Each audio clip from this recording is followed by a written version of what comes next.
Oh. On the 31st of May 2022, members of several crime-related subreddits like Prison, XCon, and Felon saw the same post from an account named Criminology Student. A quick glance at the post revealed that it was asking ex-convicts to take a survey, reading, "Research participation needed. Hello, my name is Brian and I'm inviting you to participate in a research project that seeks to understand how emotions and psychological traits influence decision-making when committing a crime. In particular, this study seeks to understand the story behind your most recent criminal offense, with an emphasis on your thoughts and Oh feelings my throughout your god. experience. In the event that your most recent offense was not one that led to a conviction, you may still participate. Additional surveys are included after the open-ended section as to best understand your unique traits. The study should take about 15 to 20 minutes to fully complete." This was then followed by a rather professional-sounding disclaimer from the OP, as well as his email and full name, Brian Koberger. Now, requests for surveys like this aren't exactly uncommon on these subreddits, especially from students much like Brian. But the questions in this one are a bit strange, asking things like, how did you travel to and enter the location that the crime occurred? Before making your move, how did you approach the victim or target? Before leaving, is there anything else you did? How did you leave the scene? However, the DeSales University email ID and the fact that the survey was hosted on an official-looking website suppressed any suspicion people might have had about its legitimacy. It's unclear how many people actually completed the survey. But Brian must have had some luck because he reposted the same request on many other subreddits over the next month. What none of the participants knew, however, was that this survey would end up becoming evidence for one of the worst crimes in Idaho's history. Oh my The police god. first became aware of the situation on November 13th, 2022 at around noon after receiving a disturbing 911 call traced to Moscow, Idaho. 911 location of your emergency. Something is happening. Something's happening in our house. We don't know what. What is the address of the emergency? I think I know about this.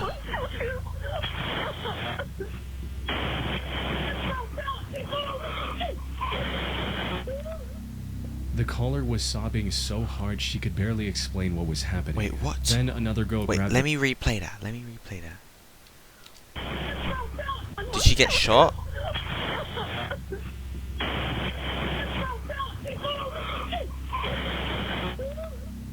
The caller was sobbing so my hard she God. could barely explain what was happening. Then another girl grabbed the phone from her and told the dispatcher that her roommate was unconscious and not breathing. Officers rushed to the scene, expecting the worst outcome. Oh my However, god. nothing could have prepared them for the brutally gruesome scene they were about to I think walk I've seen into. this on The TikTok. house, located on Kings Road, was the off-campus residence of several University of Idaho students. And upon arrival, the officers saw I've seen this! 4 of these students scattered throughout the house. All Oh 4 my of them god, had there's no way numerous this started on lacerations Reddit. and stab wounds, and had tragically already passed away by the time help arrived. According to later autopsy reports, the 4 were attacked by likely the same person at around 4 a.m. One of the surviving roommates, who later called 911, remembered seeing a masked stranger roaming around the house around that time. But she was too intoxicated to trust her own vision and passed out shortly after locking her bedroom door. Crime scene investigators arrived at the scene shortly after the police and began looking for clues. Unfortunately, the only thing they found in the house was the leather sheath of a knife under one of the victims. This finding would prove extremely important later, my but at the God. time it did little to help investigators identify the killer. The DNA present on it, for example, wasn't in the FBI's database. Though, what made the case even harder to solve was the complete lack of motive. Nothing was missing from the house, and there were no signs the perpetrator had done anything other than commit the murders. With no other option, investigators began analyzing CCTV footage from around the region. And that's when they discovered a white Hyundai Elantra speeding away from the area. Bro, the fact that this all started on Reddit, a normal person could just go out, search up how to do and do this shit, bro. That's the fucked up part. That's why I don't be trusting people who use Reddit, bro. Unless you're just using it to goon, bro. But even then, bro, you shouldn't goon, bro. Never goon. I don't even goon anymore, bro. On a genuine basis. What's up, Suhail? Make sure you like up the stream, bro. How you doing today? Shortly after the estimated time of the crime. Further analysis revealed that the same car had been circling the victim's house hours before the incident. Tracking this vehicle led to 28-year-old Brian Christopher Koberger. Oh my the same God. Brian Koberger who had posted this survey on Reddit months earlier. He had a master's in criminal justice and was pursuing a PhD at Washington State University. That said, he had no real connections with the victims. His presence in the general vicinity of the incident wasn't strong enough evidence to issue an arrest warrant either. So the investigators looked deeper, and using his phone data confirmed that he'd visited the house many times in the past. He also turned his phone off for several hours around the same time as the incident, something he had never done in years. He likely thought that keeping his phone off would prevent law enforcement from tracking his location. That's low-key smart, bro. I don't know how they caught him, bro. It's because he posted it on Reddit. He's lucky. We're lucky that we saw that he posted it, or else he would never got caught, probably. I'm neutral today. What's happening in stream? We was just playing horror games, and then I just took a break, and now we're watching Reddit disturbing stories, bro. And this one's actually fucked up. But this sudden break-in pattern stood out even more, giving authorities the go-ahead to arrest Brian. However, tracking him down turned out to be far more difficult than investigators had He went into anticipated. hiding. By the time they caught on to him, he was Look long at him, gone. bro. He doesn't look okay anyways, bro. Look at his beady ass eyes. Beady ass eyes with big ass hair and long ass nose, bro. Nigga, he's even wearing a school Nigga, why do all school shooters wear these type of outfits though? Dark grey hoodie, black. Hey, no. His university.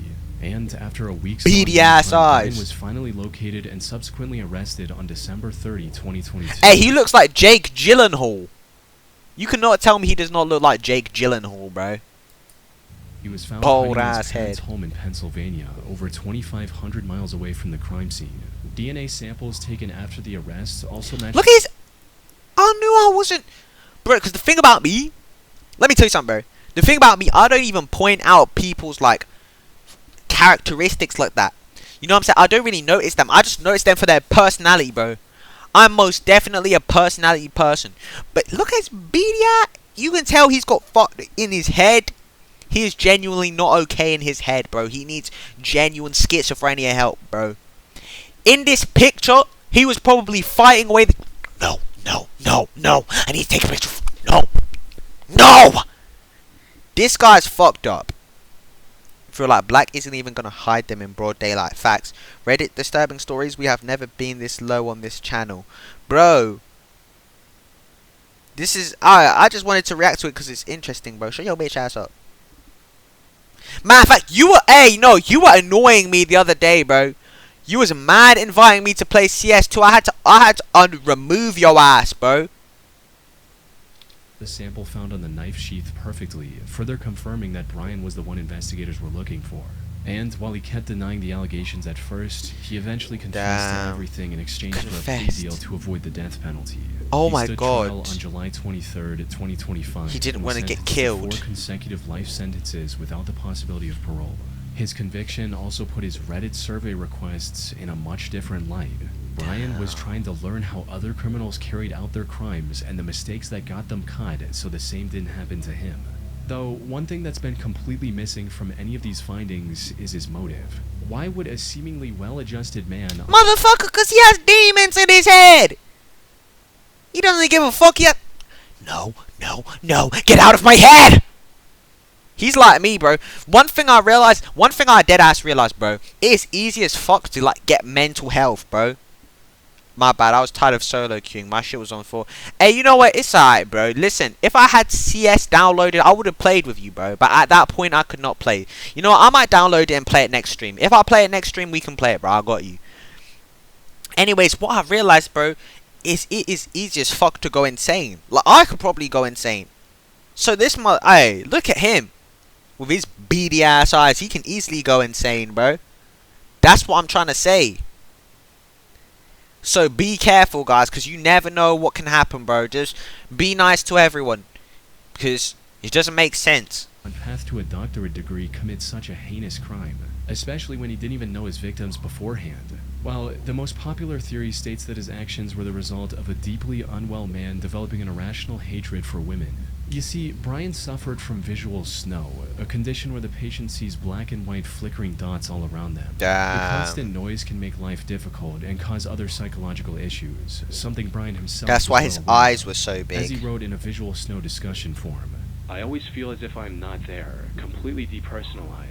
Mentally, I experience fog, lack of comprehension at sometimes, feel like my life is a movie, depression, no interest in activities, constant Damn, sense of that's death, kinda anxiety, sad. poor self-image, poor social skills, no emotions. I feel like nothing has a point to it. When I get home, I am mean to my family. This started when Visual Snow did. I felt no emotion along with the depersonalization. I can say and do whatever I want with little remorse. Damn. See, so people don't do anything for nothing. It was Hey, I got you, Suhail. I appreciate that. Position as a teacher's assistant, and was even caught harassing women at a brewery a few months prior. Oh, wow. Now, most analysis of Brian's reasoning. See, people don't just do anything for nothing, bro. His motive might have been a lot That's the deeper and point. involved his admiration of infamous serial killer Ted Bundy. Brian apparently did a lot of online research about Ted Bundy, both before and after. They even look like each other. Investigators also found a selfie Brian took with a smile on Mount Rainier, one of the remote locations Ted Bundy often visited to commit his crimes. According to an ex-detective and crime expert, maybe he wanted to pick up where Ted Bundy left off. Fortunately, his plan wasn't as foolproof as he'd expected, Fucking hell. allowing the authorities to put him behind bars before he could hurt any more innocent people. Thank goodness, bro. But if he killed all of them, then that would have been Not only is Reddit a place worse. to find some extremely disturbing threads, but as of recent, it's also been a place I've been finding some pretty unsettling medical stories. For example, I recently saw an innocent-looking post in r/mildly interesting where a woman woke up with different-sized pupils. Turns What? out this is really serious, and she ended up getting hundreds of urgent comments telling her to see a doctor immediately. Oh, hell Now, no. I personally have had situations like this, less serious of course, like a random shooting pain in my chest or my heart racing for no reason. Okay, But do you most of think the time I'm this happens racist? at like midnight, when every doctor's office know. is closed anyway. Maybe. That is where today's video sponsor Oh, ZocDoc shut up. comes in. ZocDoc is a free website where you can. On June 27, 2022, a Reddit user shared an eerie voicemail they received that morning at 5:40 a.m. Oh, stating, hell no. Okay, so I got a coded message sent to my voicemail from a blocked number. I do not talk to any old men or have any in my family. Any ideas of what this means? Please. I recently changed my phone number, but this is weird because where I bartend, we sell pizza. Do I listen to too much true crime, or is this weird? Oh, hell This is the no. full minute-long voicemail OP received.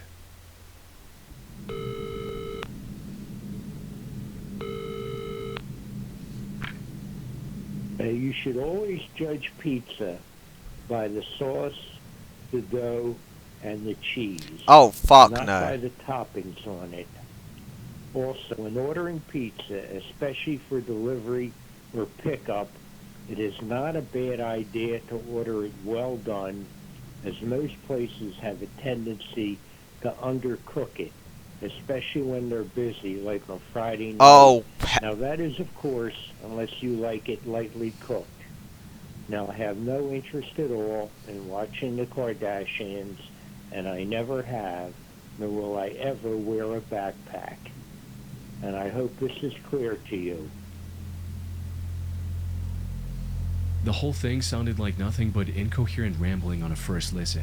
It started with a somewhat understandable point Check about DMs, judging I'll check them pizza later. from its sauce, dough, and cheese, since those are the core Imagine getting components of sent that, pizza. bro. But then the advice about ordering a well-done I'd get a pizza bodyguard. made no sense, as pizza being delivered undercooked isn't really an option. Though, the most bizarre sections of the voicemail came from after the pizza rant, where the topic suddenly jumped to watching the Kardashians, and even more strangely, wearing backpacks. How this all connected to each other was unclear, and even if it did make sense, what any of it had to do with the OP was an even bigger mystery. Not to mention the fact that this sender dialed *67 before sending the voicemail. This service allows users to hide their number at the very next call or voicemail. In other words, whoever sent this message wanted to stay anonymous. Now, one of the first working theories people on Reddit came up with was that the sender was more than likely suffering from dementia.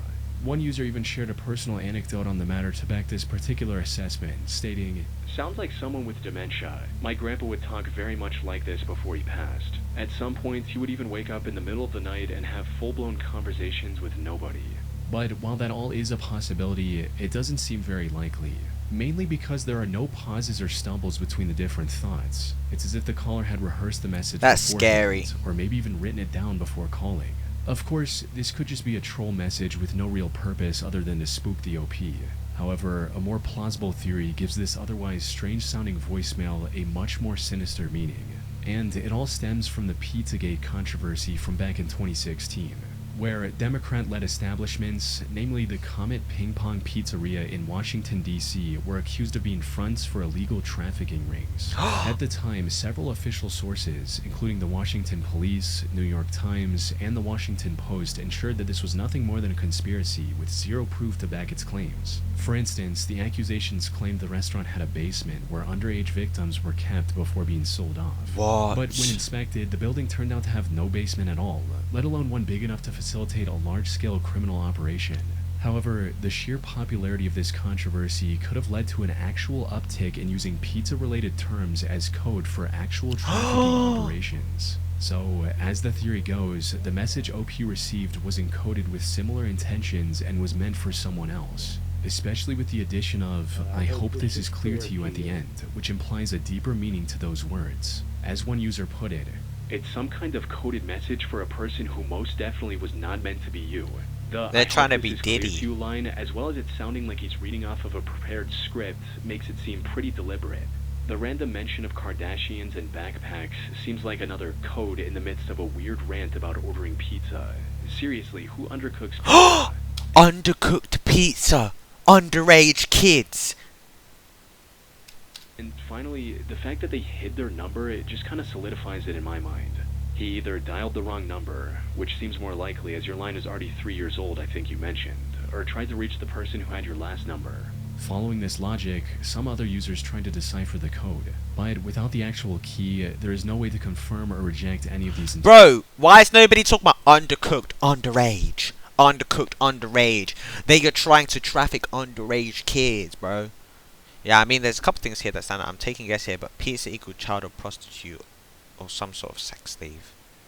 Toppings, body altercations, tattoos.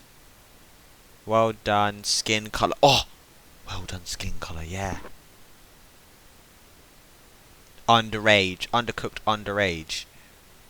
Pick up. Kardashians woman. This person wants a man. Interpretations. For instance, the undercooked or well done parts could be a metaphor for the victim's age or their skin color. The mention of not watching the Kardashians could refer to the type of payment agreement the sender is looking for. And as one user pointed out, the Friday section could be a way to confirm the meetup date. The possibilities are truly endless. And as far as I could find, the OP never got any more messages, calls, or voicemails from this person, Fucking hell, leaving the true mate. meaning of this creepy, likely encoded message a complete mystery.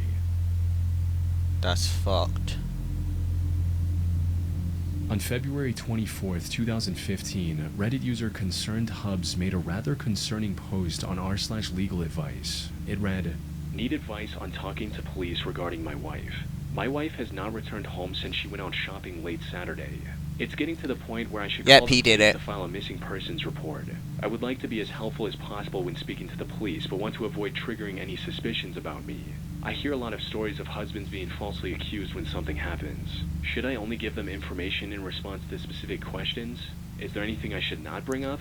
I'm planning on contacting the police tomorrow morning. I can't postpone much longer as I'm getting messages asking about her and I don't want to say anything to her friends or family until I file the report first. I now Fuck realize her. that I should have talked to her friends and family first, but at this point I don't want to explain why I didn't file a report yet. Upon seeing this post, some people were genuinely worried for the safety of OP's wife and urged him to call the police immediately. Jesus Christ, man, call the cops. What is wrong with you? You should have called the cops when she didn't come home Saturday. However, with every comment he Fucking replied hell. to, it became clear that the OP was more worried about not looking suspicious to the police than about his Yeah, wife's because he well-being. fucking did it, mate. Unless your wife is in the habit of disappearing for days at a time, what are you thinking? If I last heard from mine Saturday, I'd be totally freaking out. Well, I am totally freaking out. In addition to being concerned about my wife, I'm worried that this will snowball into something more than a missing wife case. It seems that the police can be overly suspicious in these situations. I was going to tell the police that I waited because I didn't think that they'd do anything anyway until after 48 hours have passed. Just passed that a few hours ago now. This is true, but I'm wondering if it will sound reasonable to the police. One person even suggested that the OP was just a troll, making up Hello? the story after watching a movie with a similar Hello? plot. But as with his other replies, the OP doubled down once again and focused more on not looking suspicious than addressing the situation How itself. are you? This sounds a lot like Gone Girl. You trolling? If not, then you're perhaps the most irrational person to show up here in a while. If that's the case, then I hope your wife is okay. Fucking Never seen hell. Gone Girl and am not trolling. What if I said that's irrational? I just want to avoid the situation from developing into more than it has to be.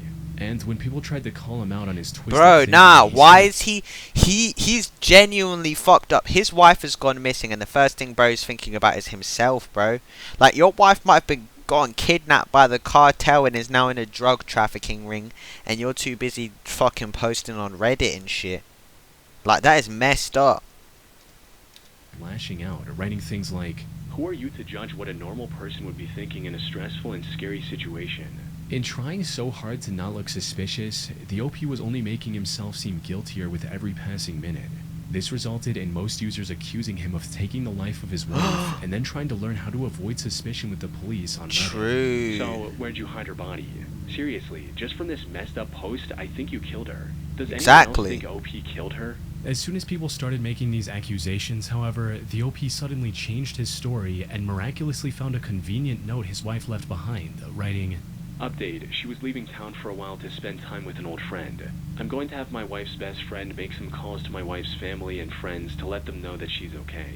Update 2, looks like I'll be talking to the police today after all. Shortly after my wife's friend contacted my father-in-law to explain, I started getting very angry messages from her family saying that they're calling the police. My first thought was to call police right away before they do, but think I'll wait for now since it doesn't make sense for me to call just after finding the note. Unfortunately for the OP, this Nah, wasn't he very fucking convincing. killed her. The He idea fucking of his wife leaving he home fucking for killed shopping her. and then spontaneously deciding to spend days out with a friend was absurd on He its own. fucking killed But her. what made this even stranger was the fact that she didn't even try to text or call him and left a handwritten note instead. Smartphones were everywhere in 2015. Even if her own phone was dead, she could have easily borrowed her friend's. Something was not adding up, and there were two distinct possibilities. On one Murderer. hand, maybe his wife did actually leave with her friend after Saturday night shopping, but she only did so to escape OP's abusive behavior, something he claimed that he never did. On the other hand, the accusations from Reddit users were true, and OP was just desperately looking for a way to cover up his tracks. This Definitely. second possibility grew even stronger when someone found Definitely, an Ask definitely. Reddit post OP made that same day asking whether notes from loved ones are usually typed or handwritten. Put simply, he was likely looking for the best way to forge the note he said was from his wife. This removed a lot of doubt people had about his guilt. The OP, however, stuck to his recounting of the events from here on, and even posted long-winded stories about family drama with his in-laws. And after arguing with people on Reddit for a full day, the OP disappeared from the website. His last comment promised an update that never arrived, leaving his story without a clear end. Where he is Damn. now is unclear. Maybe it's prison, if something nefarious really was going on here.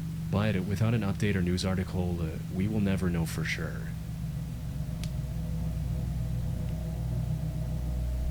On January 18th, 2014, a post on r/AskReddit asked users to share the scariest situations they'd been in, moments when they weren't even sure if they would make it out alive. This post reached the front page of Reddit and received thousands of replies with people sharing stories from their time in the military, experience with car accidents, and how they felt when faced with a cruel prank from a relative.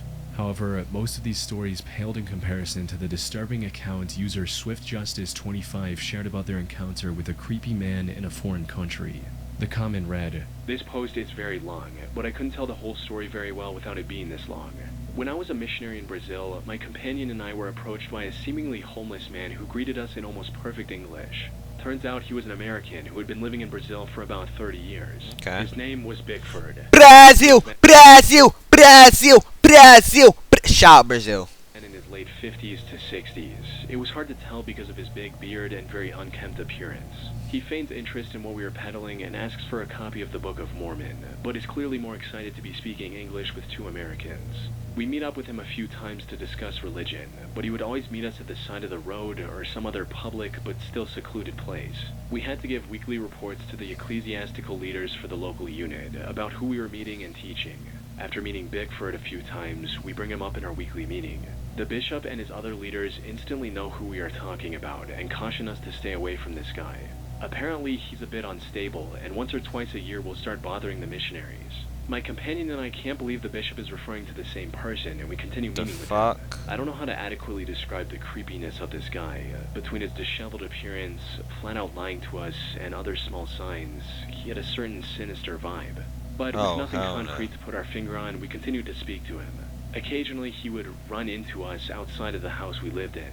In one of these encounters, he invited them to his house in the jungle, all while talking about how nice and wonderful it was there. The OP and his partner reluctantly agreed and showed up at the road closest to the house. Bigfoot arrived a bit late and then told them to follow him into the jungle through waist-high foliage and insects. However, what they witnessed on the other side of the trail was beyond disturbing. Oh As the no, OP described please. When we finally arrived at his house, my companion and I played it cool, but we couldn't believe what we were seeing. He had led us to a small clearing where there was a wooden cabin that had half collapsed on itself. He said welcome home and let us inside. There was no electricity, no Oh running my water, God. no utilities whatsoever. We walked in the front door frame, no door, and saw that all furniture in the house had been destroyed. Literally, someone had concentrated a large amount of effort and time to achieve this level of destruction. Chairs were unrecognizable, and there was trash everywhere. He begins showing us the main room inside the front door. That's when I noticed them. Notes, in chalk, on every square inch of the wooden walls, up the walls, on the ceiling, and a tiny frenzied scrawl. When I trained my light on the notes and started to read them, most of the notes were variations on, Jesus will forgive me, but I have to stop. I did it again. These with the month and date written next to them. And then, the piece de resistance, the names of several children, their ages, and graphic detail about them. We tried so hard not to mention the notes. We tried so hard to ask him small talk questions about the rotting food on the stove or the 100 or so rats he kept in his basement.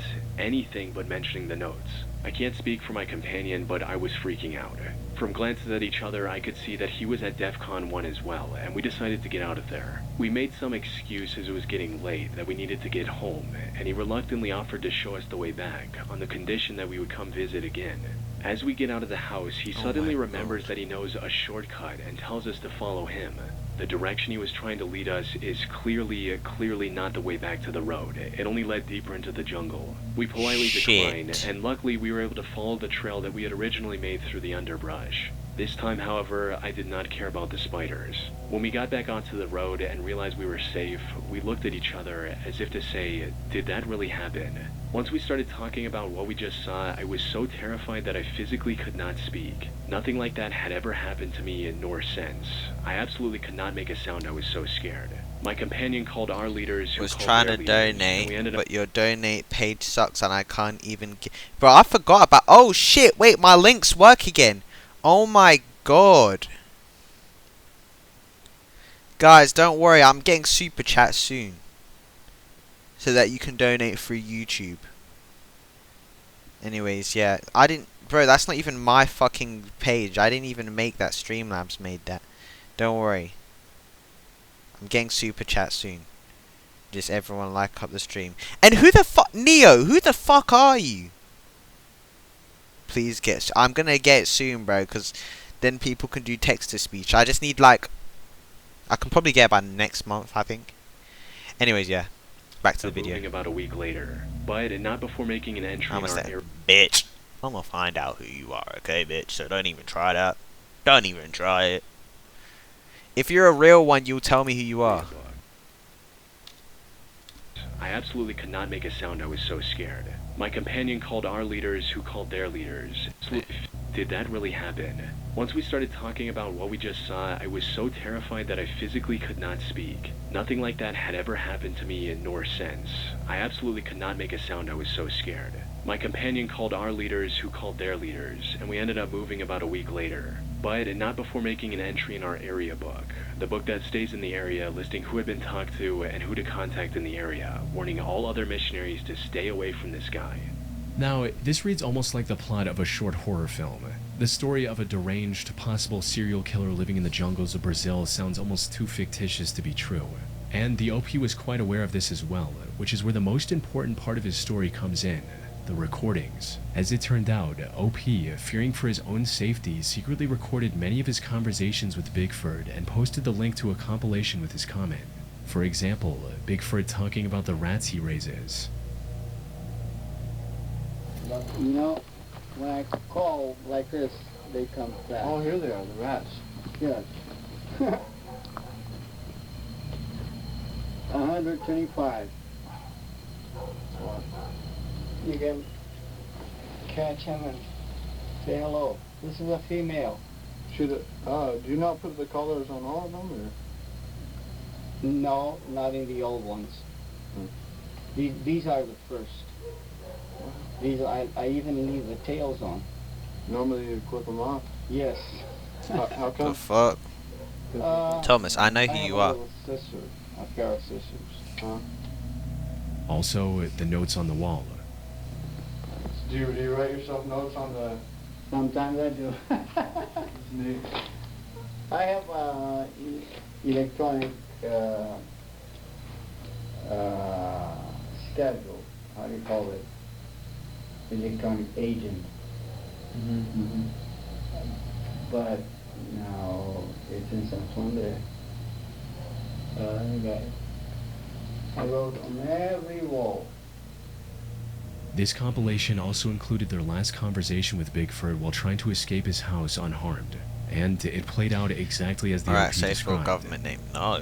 Well, we better get back to our house at night here. Oh. Okay. But it was nice to come out here to see where you live and everything. Let me return that little rat. Huh? Can you lead us back out? Yes, of course. But there's a shorter way to out. No, we can go out the same way that we came in. Same way is fine. Think so? Mm-hmm. Good. Simple pause. Please come this way. All this way to the gate is so wet. You're going to. It's okay, no. I'd actually prefer to go that way, because that way wasn't so bad. Oh. I know. Well, so there's a short. You know, remember that street I told you? Mm-hmm. The street is closer here from this way. Let's go. And we can pass by the same place we were 2 minutes ago. Look, he's trying to get them. Oh, we can go back just the same way. That way we can learn it better. Yeah, that way we can learn it better for the next time. All right. Fucking hell, mate. Hearing this highlights the full extent of the danger OP and their partner were in. Who knows what cruel plans Bigfoot had for them if they had been gullible enough to follow him deeper into the woods. Fortunately, they managed to escape unharmed and live to tell the story. Near the end of his comment, OP also mentioned that they did report Bigfoot to both the local and Brazilian federal police. Damn. On the 7th, Can you, like, pause and give actual commentary? What do you mean actual commentary? I'm just watching a fucking Reddit story video. What do you want me to be like? Like, oh my god. They almost died. That is crazy. Bro, you're saying nothing. Because I'm trying to watch the fuck-ass video, bitch. Like, what do you... Like, people like you come in here just to make me angry. Oh, no, damn well you're trying to make me angry, bro. You're trying to make me angry. You want fake reactions, facts, bro. Like, what am I meant to be like? Oh my god, I can't believe this happened. And, like, be pausing every 2 seconds, bro. Like, no, I'm actually trying to lock in, yeah. Honestly, I'd take fake reactions. Your name is Neo, bitch, and you have me as your profile picture. Ugly. Shut the fuck up. I know who you are, so shut the fuck up right now. I know exactly who you are, dumbass.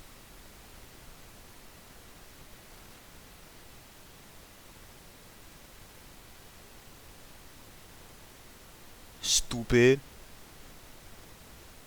Sounding a lot like low tier god.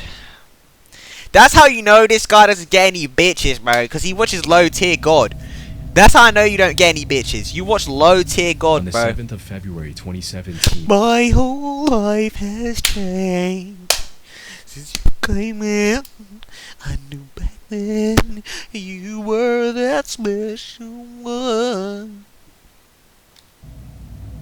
Just watch a video. On the 7th of February 2017, a throwaway Reddit account made a disturbing post on r/legal advice seeking help to save their unborn child. The post read, I'm pregnant and being investigated by DCS. Hello, I'm 29 years old, happily married. My husband and I are college educated, have respectable, stable jobs, own a home in a nice neighborhood. We're basically as prepared as anyone can be to start a family. I'm almost 9 months pregnant with our first child. The problem is that 11 years ago, when my husband was Shout out to the baby. college, he was arrested for possession of marijuana. It was a large enough amount that he was charged with a Class D felony. Our jurisdiction is very harsh regarding marijuana, but not intent to deal. He pleaded guilty and did his time in probation without a problem, passing every drug test along the way. He has not touched marijuana or any other illegal substance since, and we rarely even drink and haven't at all in over a year. I have no criminal record and have never done drugs myself. It was a stupid mistake he made as a foolish 18-year-old, and he's worked hard to put it behind him. Someone has apparently contacted child services in our area and informed them that we are drug users. This accusation is being taken very seriously because of my husband's record. We have been as cooperative as we could be with our caseworker. We've been interviewed, our home has been examined, and she found nothing remotely suspicious or incriminating. We've both taken drug tests and passed. Our caseworker says that everything looks just fine so far. Unfortunately, she also says that there's still the possibility that our child could be taken from us in the labor and delivery ward, and that we won't be allowed to take her home. I was devastated and horrified to hear that.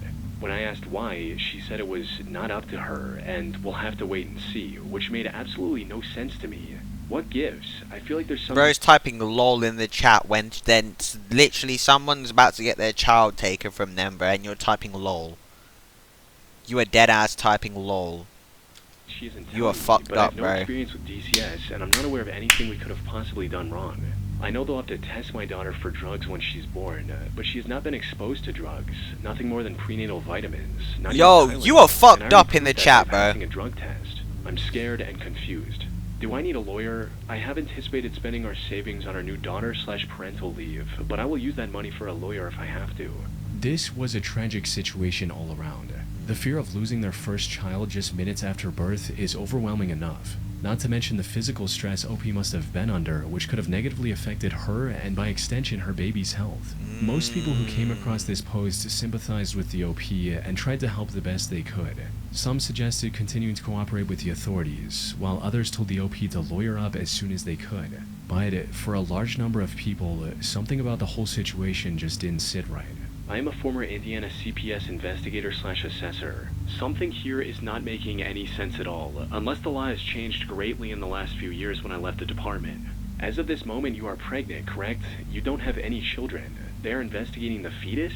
Former CPS worker here too. Agree with you. CPS does not investigate pregnant women with no current children.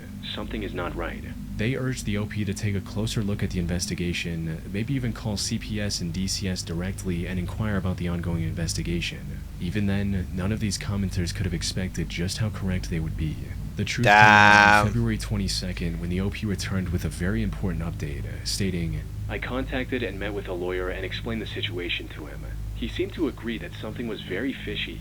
To make a long story short, the woman handling our case has no affiliation with DCS. I'm still in complete shock. We went straight to the police. God. They're taking this very seriously. I can't give a lot of details because it's an ongoing investigation, but she seems to have been a very skilled/well-researched liar. I never would have known anything without the advice of this subreddit and the intervention of my attorney. I feel like a complete idiot, but the instinct to cooperate unquestioningly when faced with an intimidating authority figure is strong. I haven't had the baby yet. We're staying at a trusted family member's home until the baby is born. My OB and the hospital we'll be delivering at have already been informed of the situation and will be taking the appropriate security measures. I'm still freaking out, but we're taking every precaution for the safety of my child, and hopefully everything will turn out okay. Thanks again, everybody. Truly.